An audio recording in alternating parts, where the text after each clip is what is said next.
de ma vie.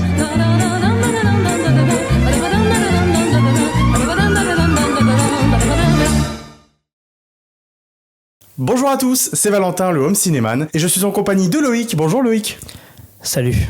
Loïc n'est pas très en forme parce qu'on a vu le film Ma mère, Dieu et Sylvie Vartan qui est sorti récemment. On va en parler avec vous uniquement avec des spoilers, donc si vous n'avez pas vu le film et que vous voulez le voir, n'hésitez pas à y aller, à revenir voir la vidéo après. Et puis en attendant, abonnez-vous à la chaîne, laissez un petit commentaire, un petit like, ça fait toujours plaisir. Aujourd'hui, on va parler donc de Ma mère, Dieu et Sylvie Vartan. Loïc, est-ce que tu pourrais nous résumer ce film qui t'a visiblement perturbé? Il m'a émotionnellement détruit, en fait, c'est pour ça que je suis aussi peu joyeux pour cette vidéo. Il s'agit de Roland Pérez, donc de sa vie, car il est né avec 5 frères et sœurs dans une famille de tradition juive, tout ça, et en fait il est né surtout avec un pied beau. Et pendant longtemps on lui a dit qu'il ne marcherait pas tant qu'il n'était pas appareillé, sauf que sa mère n'a pas baissé les bras. Elle a prié pour n'importe quel miracle pour qu'il puisse marcher un jour, et ensuite vivre sa vie normalement. Et c'est un film inspiré de faits réels. Et je crois même que c'était un livre d'ailleurs qui a le même titre, écrit par justement Roland Pérez lui-même. Oui, visiblement à la fin on voit que c'était inspiré d'un livre, ce qui donne encore plus de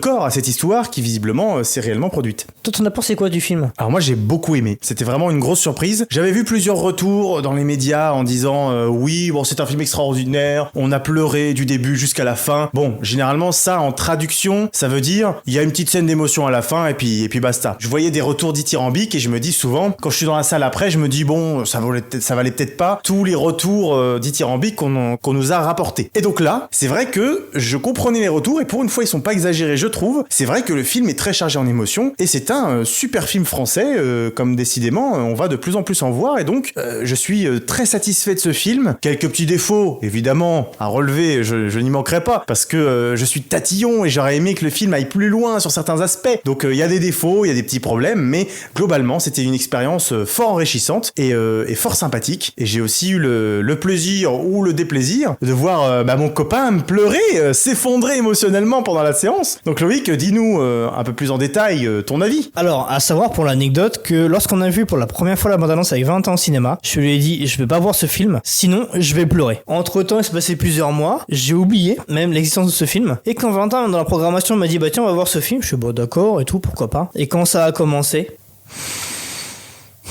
Voilà, c'est... Ce silence, en fait, ce court silence veut tout dire. J'ai été pris du début à la fin sur les émotions. En fait, pour moi, je faisais partie de la famille. Et c'est pour ça que, du coup, j'ai été touché du début à la fin sur chaque décision qui a été prise, sur chaque moment important, tout ça. Et j'ai rarement été aussi ému par un film en général. Hein. Quand je vous parle actuellement, je sens que les larmes vont commencer à monter. Je sens les trémolos dans la voix.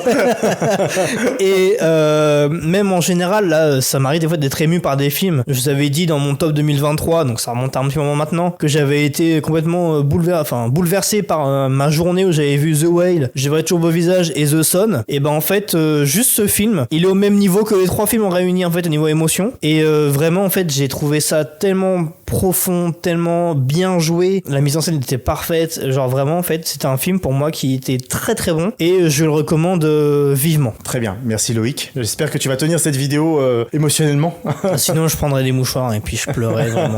Alors pour rentrer un petit peu dans le détail, je disais, du coup je vais essayer de me concentrer personnellement sur les points négatifs. Vous aurez compris que j'ai quand même beaucoup aimé le film, mais donc vu que tu vas être plus dans le positif, je vais essayer de contrebalancer le négatif. Donc pour accentuer un peu les points négatifs, j'ai trouvé dans un premier temps que ça surjouait pas mal. Dans le sens où, quand je dis surjeu, c'est pas dans la globalité. Il y a des scènes que je trouve qui sont un petit peu caricaturales, des scènes qui vont un petit peu trop dans le surjeu tout simplement, surtout sur Leila Bekti, qui principalement au début du film, j'ai trouvé qu'elle surjouait pas mal. Un exemple, la scène d'accouchement où c'est une scène très réaliste au début, puis après tu vois elle en fait des caisses quand elle se lève et qu'elle trébuche, tu vois, comme dans un cartoon. Bon, j'ai trouvé que tu vois c'est un peu gros et il y a pas mal d'exemples dans le film comme ça où c'est vrai que c'est un petit peu gros et c'est assez surjoué je trouve, surtout de sa part, mais très vite contrebalancé par beaucoup de scènes qui marchent très bien à côté. C'est juste que bon, il y a des petites pointes de surjeu où je me dis c'est pas forcément nécessaire et du coup ça me sort un peu du film par certains moments. Rien de bien grave. Après c'est vrai que moi par contre ce qui m'a fait rire par rapport à la scène d'accouchement justement c'est déjà le fait que elle prévient le boulot de son mari en disant bah écoute préviens-le je vais accoucher. Elle prévient ses voisines, ses sœurs, ses cousines, peu importe, en donnant des consignes, en prenant son temps, alors qu'elles lui disent mais dépêche-toi, va accoucher. Elle va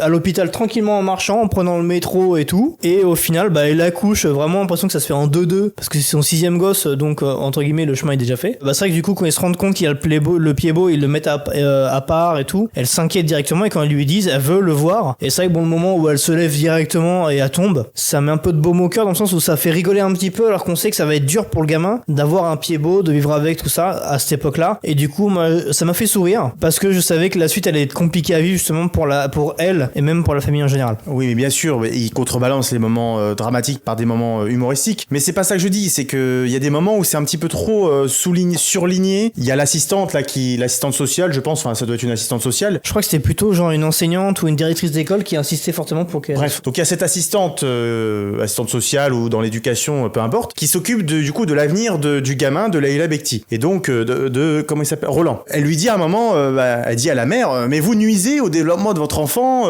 il sera pas heureux, donc on va le placer en famille d'accueil. Là, ça aurait pu, je trouve, donner une scène beaucoup plus forte en émotion, parce qu'en fait là, c'est un petit peu bridé dans le sens où Leila Bekti, tout ce qu'elle trouve à répondre, c'est, vous savez quel type de pâte il mange, vous savez ce qu'il lit en dormant. À ce moment-là, je me suis dit, mais j'ai pas l'impression qu'une mère qui veut absolument défendre son enfant sortirait ce genre de détails. Alors je comprends l'intention, ça marche évidemment, tout marche comme il faut, mais je trouve ça un petit peu gros. Je me dis, bon, dis plutôt, vous connaissez sa personnalité, vous savez ce qu'il aime, ce qu'il fait vivre, tu vois, des choses comme ça. Par exemple, parler de Sylvie Vartan à ce moment-là, dire, mais vous savez ce qu'il passionne, il adore Sylvie Vartan, et dire vous savez quel type de pâte il mange, bon, je suis désolé, il serait placé en famille, la famille, ils vont vite savoir ce qu'il mange. Tu vois, c'est ce petit truc de, c'est pas forcément super bien écrit à ce moment-là. Écoute, toi, ça t'a tiqué, moi justement, ça m'a pas... En fait, pour moi, c'était bien dans le rôle, justement, pour moi, ça correspondait vraiment à sa mentalité, à ce qui se passait actuellement, donc pour le coup, ça m'a pas dérangé plus que ça, au contraire, justement, ça m'a même pris encore un peu la gorge. On lui reprochait de pas être assez attentive à son enfant, à son bonheur et tout, alors qu'au final, elle sait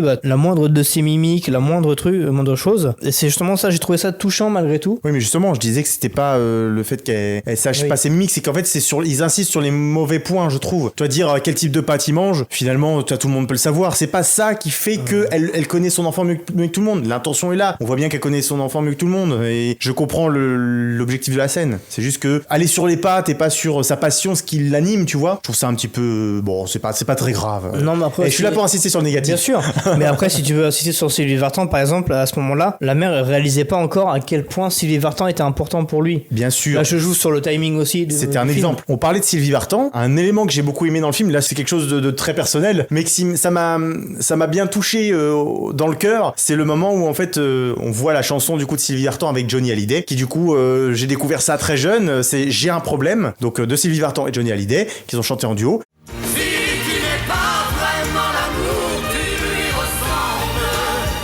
Et il y a toute une séquence du coup autour de J'ai un problème dans le film, et c'est vrai que là c'est une chanson qui du coup fait parler ma nostalgie évidemment, et donc là par pure nostalgie j'étais totalement emporté et j'ai dit oui film vas-y. De moins en plus il t'en a, y a pas de souci. De moins en plus, donc voilà, la séquence J'ai un problème, c'est une chanson que j'adore, qui me rappelle mes jeunes années. Forcément là le film me parlait bien, et globalement tout ce qui tourne autour de Sylvie Vartan j'ai beaucoup aimé. Il y a cette évolution en tout cas technologique, culturelle dans le film, et tout simplement ils avancent au fur et à mesure des âges, et donc il y a cette évolution. On voit la Sylvie Vartan jeune, la Sylvie Vartan qui l'interview après plus tard quand il est un peu plus grand, et qu'il y aura finalement la vraie Sylvie Vartan après à la fin du film. Et donc voilà, j'aime bien toute cette évolution à travers Sylvie Vartan, mais aussi à travers tous les autres éléments, c'est-à-dire la reconstitution de la ville tout simplement au début du film. Voilà, le film se tient bien, je trouve, au niveau des décors, des costumes, tout ça, à ce niveau-là, au niveau des reconstitutions, on sent le temps passer. Ouais, justement pour ajouter par rapport aux costumes, après je reviendrai sur Sylvie Vartan, par rapport aux costumes, celui qui a été bluffant, c'est surtout par rapport à la famille, notamment le père et la mère, et surtout sur Leila Bekti. Ils l'ont vieilli mais vraiment d'une manière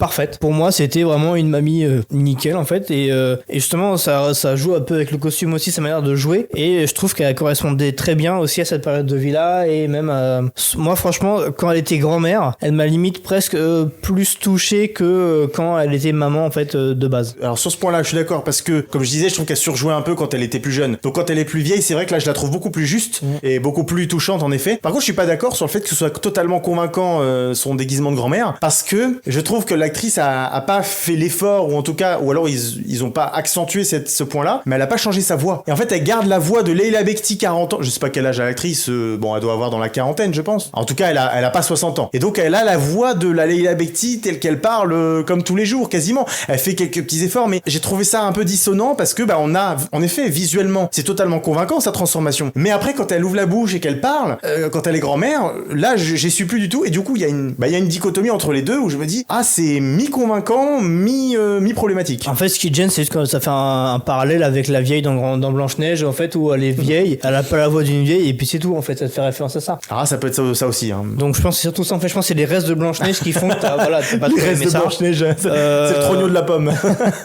mais moi, franchement, j'ai trouvé hyper convaincante, et justement, sur Sylvie Vartan, moi, personnellement, j'ai aucune attache envers cette chanteuse, même par rapport à sa relation avec Johnny, tout ça. Je connaissais de nom, mais c'est pas non plus une chanteuse que je connais énormément, comme Aznavour quand on avait été le voir, tout ça, vraiment, j'ai pas forcément d'attache. J'avais quelques bases, mais sans plus. Mais en fait, j'en ai le plus appris le temps du film que tout le reste. Et c'est vrai qu'au début, je me suis posé la question si sur la fin, quand on la voit beaucoup plus vieille, botoxée un peu et tout, je me suis dit, mais attends, est-ce que c'est une reproduction un peu comme ils l'ont fait quand elle était jeune? Et quand on voit les crédits à la fin, on fait non, en fait, elle était vraiment là en tant qu'invitée. Je fais waouh, ça rajoute encore un peu plus d'authenticité au film et encore plus de poids, de sincérité et vraiment. Et pour revenir à la sincérité justement, Jonathan Cohen, on le sent pas forcément hyper sincère au niveau de ses émotions. On le voit qu'il verse une larme, tout ça, mais on le sent pas non plus détruit comme on pouvait le voir par rapport à la construction de sa relation, par rapport à sa mère, par rapport à son père, par rapport à la femme qu'il a eue justement. Mais on le sent pas non plus autant touché qu'on le pensait ou qu'on l'a imaginé. Donc en fait, je pense que ce qui ne l'a pas versé en larmes, moi je l'ai fait. Rien que d'y penser, je sens que ça va remonter. Ouais, c'est vraiment le plus gros problème que j'ai trouvé dans le film, ce qui a inhibé les émotions que je pouvais avoir, et ce qui fait que moi j'ai pas versé la larme comparé à toi, alors qu'il y avait toute la matière pour, et que oui, j'ai eu la gorge nouée, évidemment, c'est difficile de rester insensible face à ce qu'on nous montre. Il perd sa femme, puis son père, puis sa mère, et c'est vrai que moi je trouve que c'est quand même un gros souci que Jonathan Cohen n'ait pas une scène où il faut en larmes, une scène où il est en sanglots total, et je trouve quand même que c'est un peu compliqué dans un film où justement il perd toute sa famille, à part ses enfants, il perd toute sa famille, il le dit même, il est tout seul à la fin. On le voit ému, il a les yeux un peu humides, mais du coup je trouve que ça participe du fait que j'ai pas été aussi ému que toi et aussi transporté que j'aurais pu l'être. Je trouve que c'est vraiment dommage. On voit peut-être un petit peu ici les limites de Jonathan Cohen pour ce qui est du registre dramatique, parce que c'est un acteur de comédie indéniablement talentueux. Par contre, ouais, quand il va dans le drame, ça marche pendant tout le film, c'est très convaincant, mais il est pas capable, je pense, de livrer une scène, voilà, où il faut en larmes, où il est vraiment sincèrement totalement ému par la mort d'un proche ou quoi. Et donc je trouve que c'est un gros problème. Ouais, tout à fait. Et moi, pour le coup, pendant que j'ai regardé le film, justement, j'ai trouvé une explication, enfin une excuse pour moi, en tout cas, par rapport au fait qu'il ne s'effondre pas, etc. C'est surtout par rapport à la relation qu'il a avec son père. En fait, il a été élevé un peu de manière pas forcément dure, mais pas forcément expressive. On lui a pas appris à exprimer ses émotions, tout ça, parce que son père le faisait pas. Il ose jamais la voir. Et même quand il doit dire quelque chose de grave, ça reste plat, il s'énerve jamais, il pleure jamais ni rien. Et on le ressent encore plus tard, parce qu'il y a un moment où justement Jonathan Cohen se retrouve chez la psy, parce que il a perdu sa femme. Et quand la psy lui dit, mais en fait vous parlez tout le temps de votre femme, de votre mère, vous parlez pas trop de vous, mais vous parlez pas du tout de votre père. Donnez-moi un souvenir d'enfance par rapport à votre père. Et là il réfléchit, il dit rien, mais tu sais que il en a pas, parce qu'il a pas passé le moment juste avec son père. Et le fait justement qu'il ait aucun souvenir avec son père, donc il va vouloir s'en créer, c'est presque comme des inconnus en fait. Il parle un petit peu de choses intimes, il a pas eu de souvenir avec son père, mais en même temps il s'en crée lui-même, et ça explique du coup le fait qu'il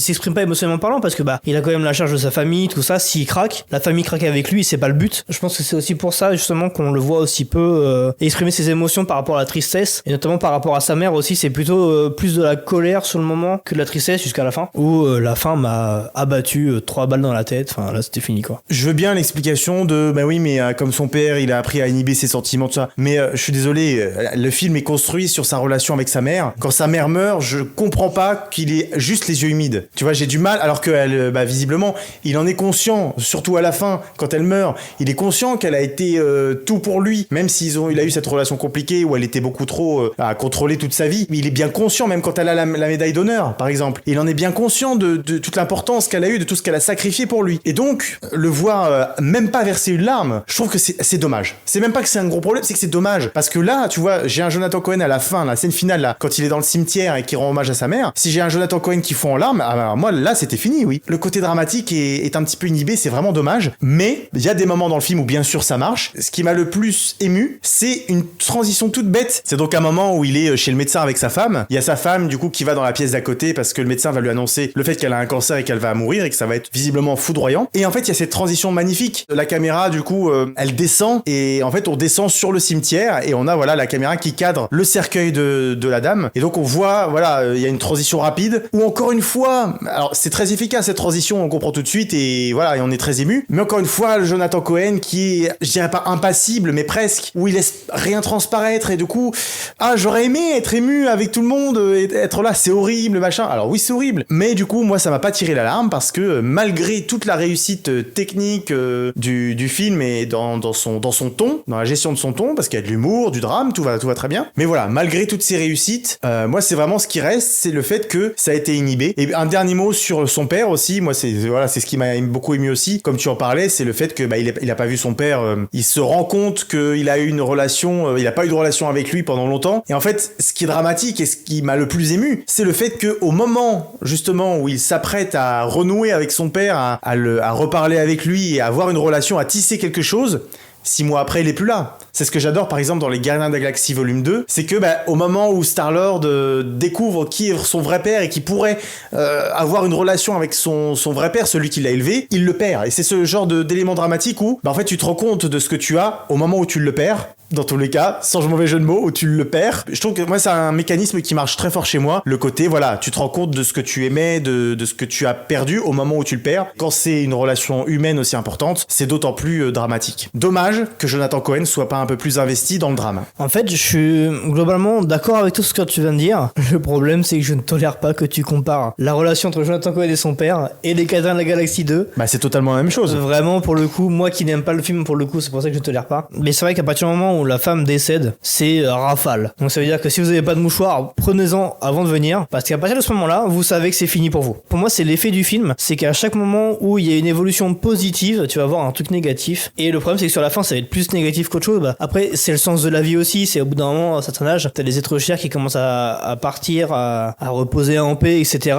Et c'est ce qui est justement dramatique dans cette histoire, c'est que c'est la vie de tout le monde. Au final, ça a été vraiment fatal pour moi au niveau de l'appréciation du film. C'est que pour moi, le film était très bon et il m'a détruit au niveau de ça. Encore un élément que je trouve qui aurait pu être exploité, qui c'est dommage que ce soit pas exploité, c'est le fait que les enfants de Jonathan Cohen, de Roland, sont totalement effacés du film. Ils sont à peine évoqués et j'aurais peut-être bien aimé voir la relation petits-enfants, grand-mère, tu vois, des choses comme ça qui, je trouve, sont peut-être un peu manquées. Il y avait peut-être pas le temps parce qu'il fallait se concentrer sur autre chose. Voilà. Juste avant de conclure, excuse-moi, je voulais justement évoquer aussi les frères et sœurs de Jonathan Cohen. En fait, on les voit que quand ils sont enfants. Après, on les voit plus, on entend plus parler. Même au niveau des enterrements, tout ça, que ce soit de la femme du coup de Jonathan Cohen. Je m'attendais à les voir, justement, dire ouais, on est là pour toi, on te soutient, tout ça. Même au niveau de sa construction des repas, par exemple le repas d'anniversaire, où il y a justement Sylvie Vartan qui chante pour lui, il y a sa mère qui est émue au possible. Il n'y a pas les frères et sœurs, en fait, c'est justement les amis proches, mais il n'y a pas des frères et sœurs, et c'est ce que je trouve dommage, c'est on les voit pas assez, surtout à ce moment-là qui est important malgré tout. Et donc pour conclure, voilà, moi j'ai passé un super moment. C'est vrai que c'est un film comme ça, je serais pas forcément allé le voir, mais les bons retours ont fait que, et donc du coup j'y suis allé grâce au bouche à oreille positif. Donc je pense qu'on peut largement vous conseiller d'aller voir le film. C'est vrai que c'est une bonne surprise, ça vaut le coup. Allez-y, c'est un super film. Pour le coup, j'ai pas grand chose à dire de plus parce que t'as raison. Et c'est le deuxième film français qui fait que je suis autant ému avec Leila Bekti. Après, j'ai pas toujours beau visage. Donc c'est pour le coup vraiment un très bon film. Donc vraiment, allez le voir, prenez des mouchoirs. Et si vous avez pas la gorge prise, je comprends pas. Je serais intéressé de voir vos commentaires justement après avoir vu le film. Parce que c'est vraiment un film qui parle à tout le monde, je pense, qui est magnifique en fait. Merci d'avoir écouté cette vidéo. C'était très intéressant. Merci Loïc. Je t'en prie. Loïc a fini en miettes, c'est pas grave. Abonnez-vous à la chaîne, laissez un petit commentaire, un petit like. Vous pouvez aussi aller checker nos pages Sens Critique dans la description, le Twitter du Home Cinéman bien sûr. Et puis nous on se dit à la prochaine pour d'autres vidéos. Ciao. Salut.